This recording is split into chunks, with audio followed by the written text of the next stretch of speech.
Hey, my name is Eva, and today I am going to introduce to you my teammates.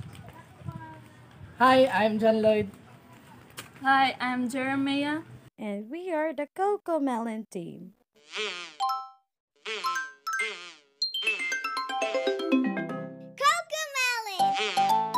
Let's go!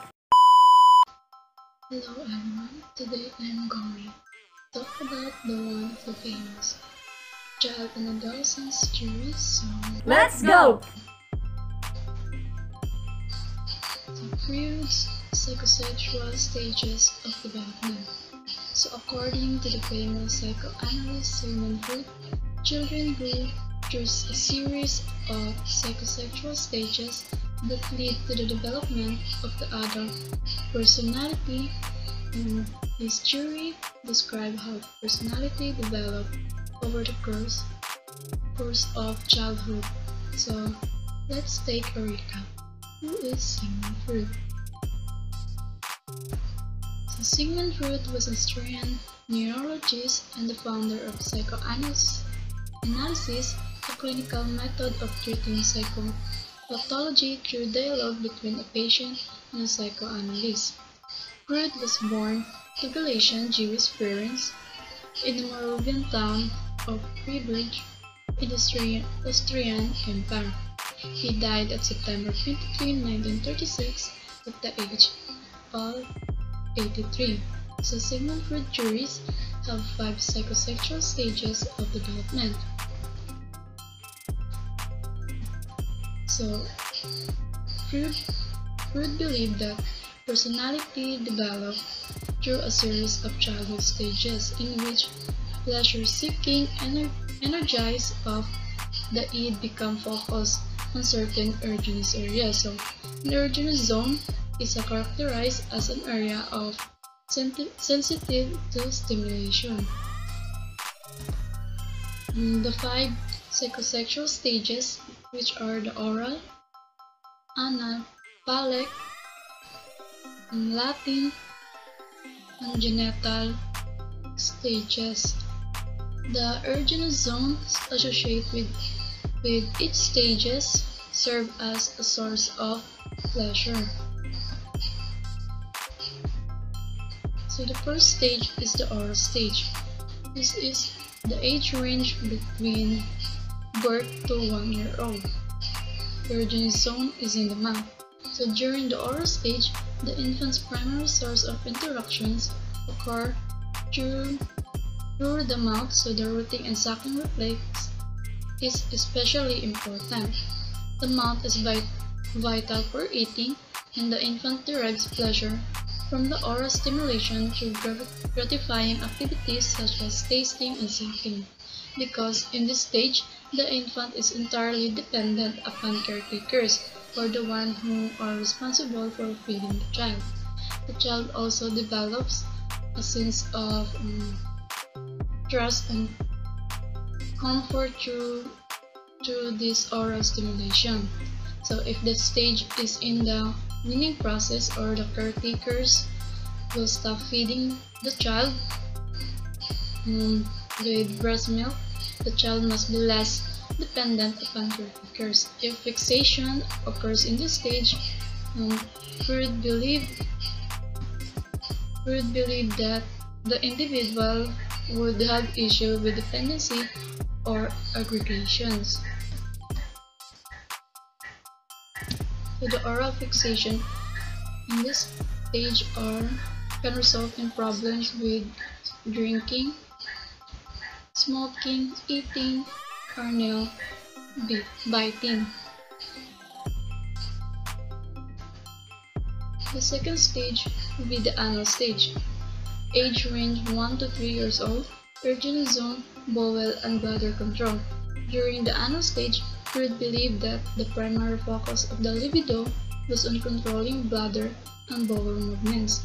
The major conflict at this stage is toilet training. The child has to learn to control their bodily needs.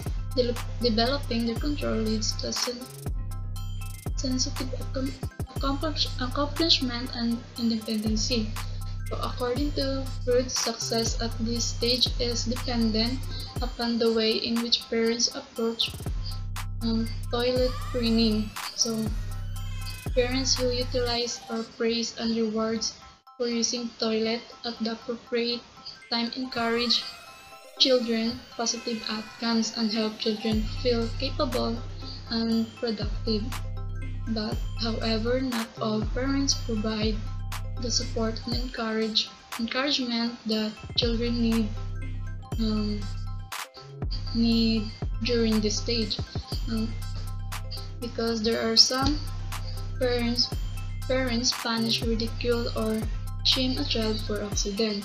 So Freud suggested that an anal explosive personality could develop, in which the individual has a messy, wasteful, and destructive personality. So, if a person is lack on development in this stage, she can be a messy or wasteful and destructive person. The third one is the phallic stage. Age range 3 to 6 years. Erogenous zone genitals. So, Freud suggested that during the phallic stage, the primary focus of the libido is on the genitals. At this age, children also begin to discover the difference between males and females. So, Freud believes that boys begin to view their father as their rival for the mother's affection. So, this feeling of wanting to possess the mother and the desire to replace the father. But however, the child also fears that he will be punished by the father for this feeling. So Freud had termed the fears in this stage as a castration anxiety. So the child view their father as strong and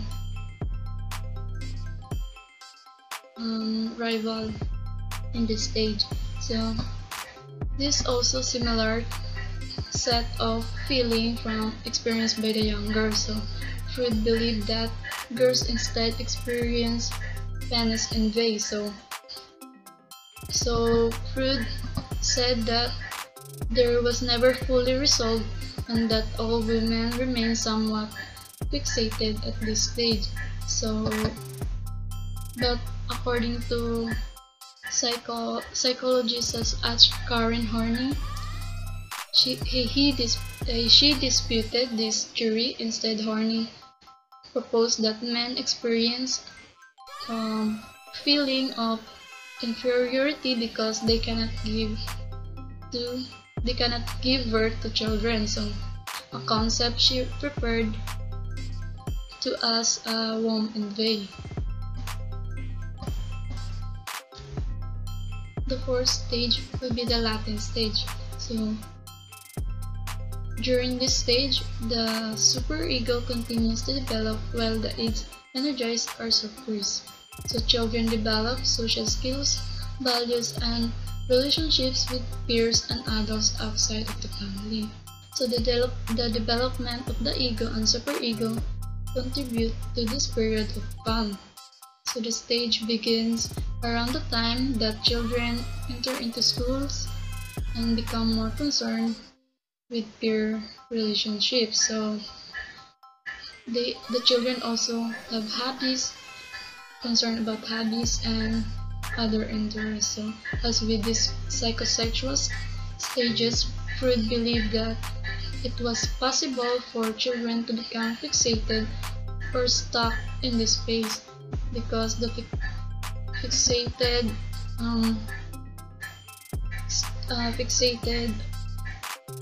in this stage can result in immaturity and an inability to form fulfilling relationships as an adult. So when the child has lack in this stage, it can be immaturity. So the last one will be the genital stage. Age range puberty to death. So, erogenization during sexual intercourse. So the onset of puberty causes the libido to become active once again. During the final stage of psychosexual development, the individual develops a strong sexual interest in the opposite sex. This stage begins during puberty but lasts throughout the rest of a person's life. So unlike the many of the earlier stages of development, Freud believed that the ego and superego were fully formed and functioning at this point. So younger children are ruled by the id, which demands immediately satisfaction of what most basic needs and wants. Teens in genital stage of development are able to balance their most basic urges against the need to comfort the demands of reality and social norms. So, at this point, the children will, will know how to balance the id and the ego, because there are three types of stages: the id, ego, and superego. And I guess that could be all. So, hello everyone, my name is John-Lloyd and for today's video, we'll talk about Ericsson's psychosocial developmental theories. No.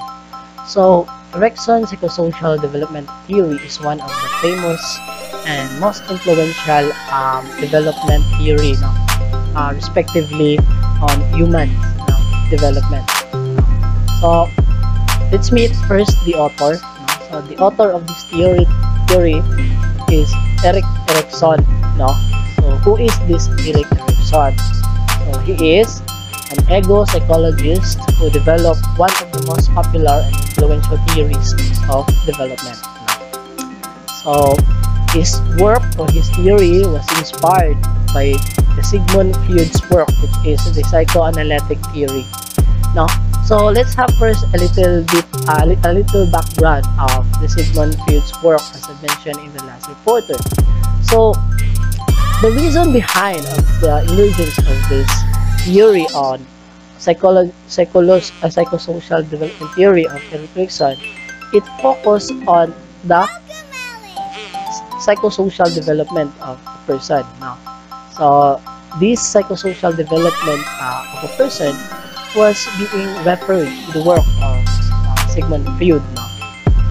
And then, so what exactly did Erikson's theory of psychosocial development entail?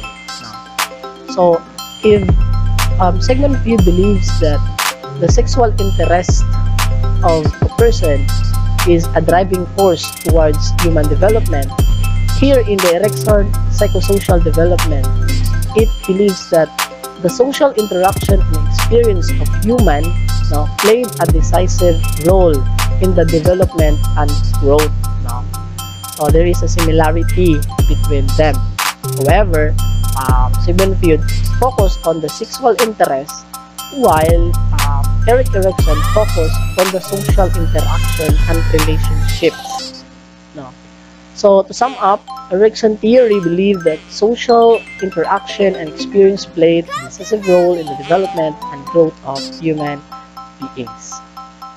So the same with Sigmund Freud, Erikson proposes stages of psychosocial development.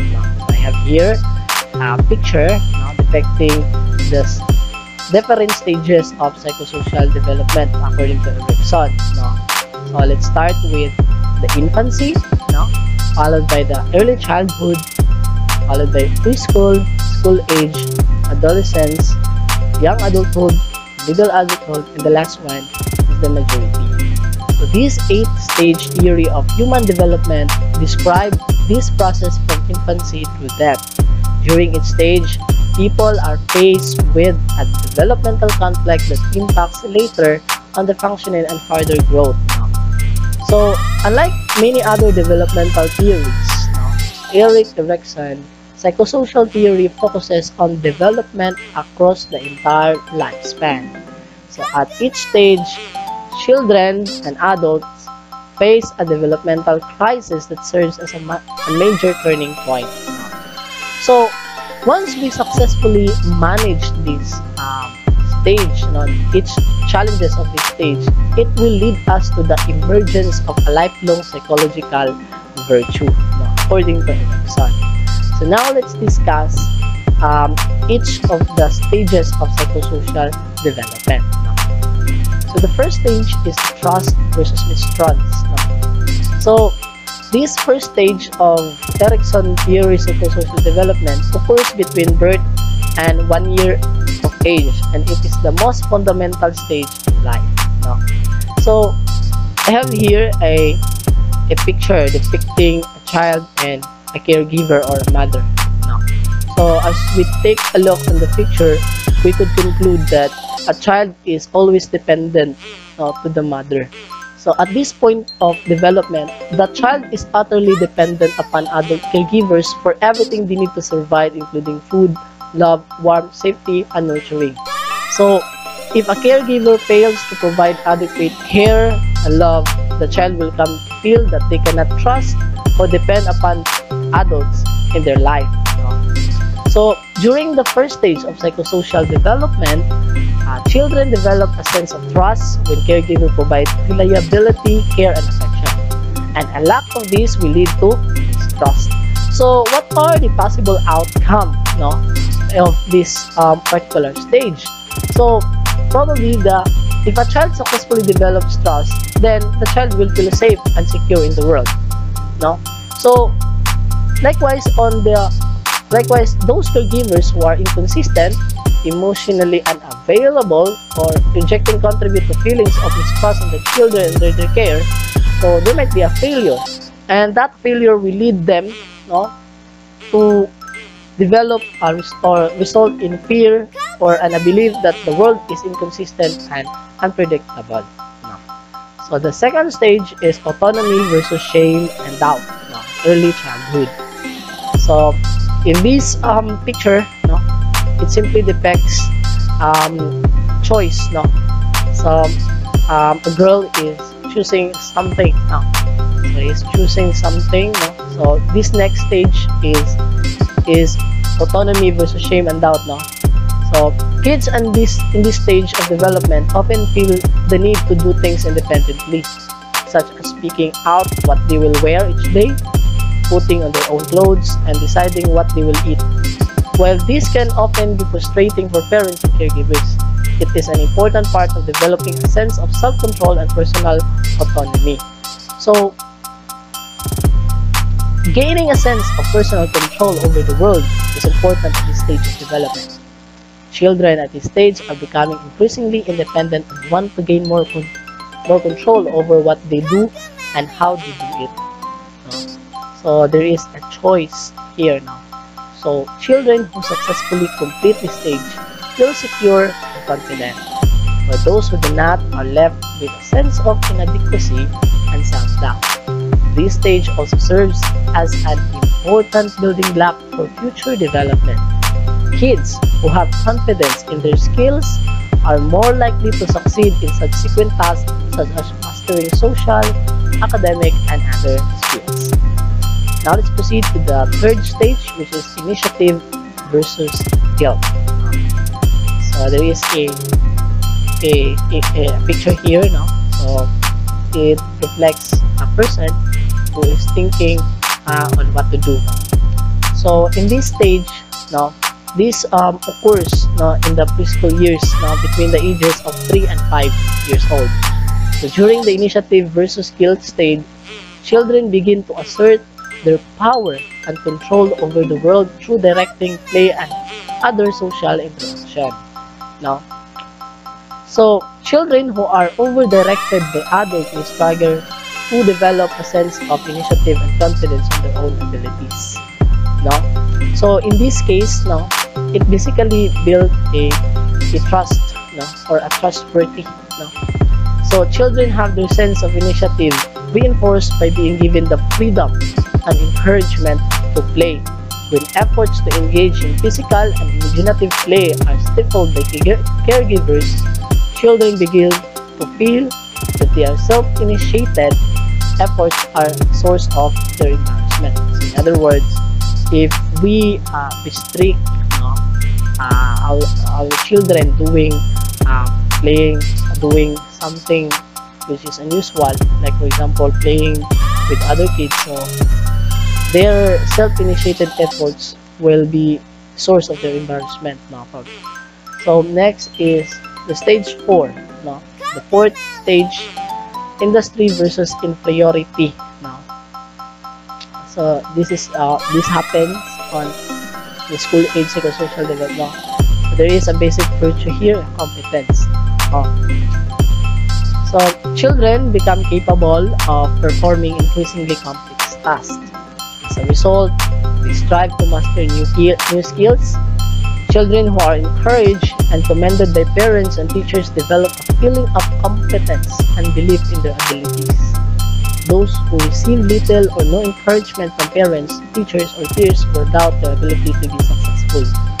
So the probable outcome of this stage is, if this skill is successfully achieved, it leads to an ability that contributes to a lifelong well-being. For example, achieving trust is the primary task of the very first stage of development. So, children who struggle to develop the sense of competence may emerge from this stage with feelings of failure and inferiority. This can set the stage for later problems in development. People who don't feel competent in their ability to succeed may be less likely to try new things and more likely to assume that their efforts will not be measured up under scrutiny. Now, the fifth stage is identity versus confusion. So, this stage occurs during adolescence between ages of approximately 12 and 18 years old. So, during this stage, people face a developmental conflict that must be resolved to successfully develop a primary virtue of the stage. So, during this stage, the conflict is centered on developing a personal identity. Successfully completing this stage leads to a strong sense of self that will remain throughout life. So the sixth stage is intimacy versus isolation, young adulthood. No? So this stage takes place during young adulthood between ages approximately 19 and 40 years old. The major conflict of this stage of life centers on forming intimate, loving relationship with other people. So major conflict of this stage life centers on forming intimate, loving relationship with other people. Success at this stage leads to fulfilling relationships. Struggling at this stage, on the other hand, can result in feelings of loneliness and isolation. So when this intimacy requires being able to share parts of yourself with others, as well as the ability to listen and support other people. So these relationships are reciprocal, meaning you are sharing parts of yourself and other people are sharing with you. So when this stage happens successfully, you gain the support, intimacy, and companionship of another person. But sometimes things don't go smoothly. You might experience rejection or other responses that cause you to withdraw. It might harm your confidence and self-esteem, making you a warrior of putting yourself out there again in the future. So, the seventh stage is generativity and stagnation. I have here a picture depicting an example of the generativity and stagnation. So, generativity and stagnation is the seventh stage now out of 8 stages of Erickson's theory on psychosocial development. So, this stage takes place during middle adulthood between the ages of approximately 40 and 60. So, during this time, adults strive to create or nurture things that will outlast them, often by parenting children or contributing to positive changes that benefit other people. Contributing to society and doing things to benefit future generations are important needs at the generativity versus stagnation stage of development. So, let's define first what is generativity, no? For us to fully understand this stage, no? So generativity refers to making your mark, no, on the world by caring for others, as well as creating, accomplishing things that makes the world a better place. So one of the characteristics of this, or some of the characteristics of generativity, include making commitment to other people, developing relationship with family, mentoring others, and lastly, contributing to the next generation. Now, well, stagnation, it is refers to the failure to find a way to contribute. These individuals may feel disconnected or uninvolved with their community and with society as a whole. And some of the characteristics of stagnation include being self-centered, or failing to get involved with others, not taking an interest in productivity, no efforts to improve the self, and placing one's concern over above all else. The last one, but not the least, is the 8th stage, which is integrity versus despair. Now, so here. So at each stage of psychosocial development, people are faced with a crisis that acts as a turning point in development. So successfully resolving the crisis leads to developing a psychological virtue that contributes to overall psychological well-being. So during the integrity versus despair stage, people reflect back on the life they have lived and come away with either a sense of fulfillment, form a life well lived, or a sense of regret and despair over a life misspent. Okay, so at the integrity versus despair stage, the key context centers on considering whether or not the individual has led a meaningful or satisfying life. No? So, in conclusion, there were supports and criticism of this theory. No? And let's just discuss one of the few. No? So, the support of this theory is here. Now, one of the strengths of this theory of Erik Erikson is that it provides a broad framework from which to view development throughout the entire lifespan. It also allows us to emphasize the social nature of human beings and important influence that social relationships have on development. While the criticism of this theory is one of the major weaknesses of psychosocial theory is that the exact mechanism for resolving conflicts and moving from one stage to the next are not well described or developed. The theory fails to detail exactly what type of experiences are necessary at each stage in order to successfully resolve the conflict and move to the next stage. In other words, there is no concrete and well-elaborated steps, no, on how can we proceed to the next stages, no. So there is no transition from one stage to another, no. So it focuses on the exact mechanism for resolving conflicts. So in the theory of Erik Erikson, no, it describes different conflicts, but they did not present, no, he did not present an exact mechanism as mentioned in the criticism side, no, for resolving those conflicts. No? So that would be the loophole of this theory.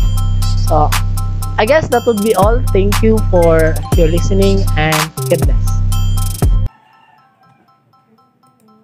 Hi, my name is Eva, and today I am going to discuss about the third developmental theory, which is Piaget's cognitive developmental theory. So let's start and let's have this. Jean Piaget's theory of cognitive development suggests that children move through 4 stages of mental development. So his theory focuses not only on understanding how children acquire knowledge, but also on understanding the nature of intelligence of a person or a child. So the 4 stages are: first, the sensory motor stage. This is from birth to 2 years old. Next is the pre-operational stage, which has the bracket of 2 years old to 7 years old. And next is the concrete operational stage, which is from 7 to 11 years old. And the last is the formal operational stage. which has the age bracket of 12 up. So let's learn about who is Jean Piaget. So when we say Jean Piaget was born in Switzerland in the late 1880s and was an advanced student during his studies and college years, and also he published his first scientific paper when he was just 11 years old. His early exposure to intellectual development of children came when he was working as an assistant in standardizing their famous IQ test. Now let's learn who is the inspiration behind this cognitive theory. So this theory was based on his observation of its own nephew and daughters. This observation was reinforced his budding hypothesis that children's minds were not merely smaller versions of adult mind. So let's learn about the 4 stages of Piaget's cognitive development. So the first stage is the sensory motor stage, a period of time between birth and ages 2 during which infants have a basic knowledge of the world based on their sensory perceptions and motor activities. So in this stage, a child can learn knowledge by simple actions such as looking, grasping, sucking, and listening. They can also acquire knowledge through movements and sensations, like for example sense of touch, sense of fear, sense of taste, and other senses of the body. So next is the pre-operational stage, a period between ages 2 to 6 during which a child learns to use knowledge. So during this stage, the children do not yet understand concrete logic. They cannot mentally manipulate information and unable to take a point of view of other people.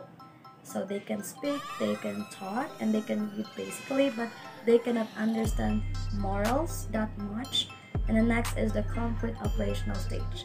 So a period between ages 7 to 11, during which children gain a better understanding of mental operations. So children begin thinking logically about concrete events, but have a difficulty in understanding abstract and hypothetical concepts. So meaning, in this stage, children could understand morals, could understand the feelings of other people and the opinion, but they cannot understand difficult hypothetical concepts, and they cannot understand abstract thinking. So last is the formal operational stage. This is a period between 12 to adulthood when people develop the ability of thinking about abstract concepts. So the skills such as logical thought, deductive reasoning, systematic planning also merge during this stage. So meaning, in this stage, an adult or a child could make their own decisions and could create their own deductive reasoning about things and situations. That's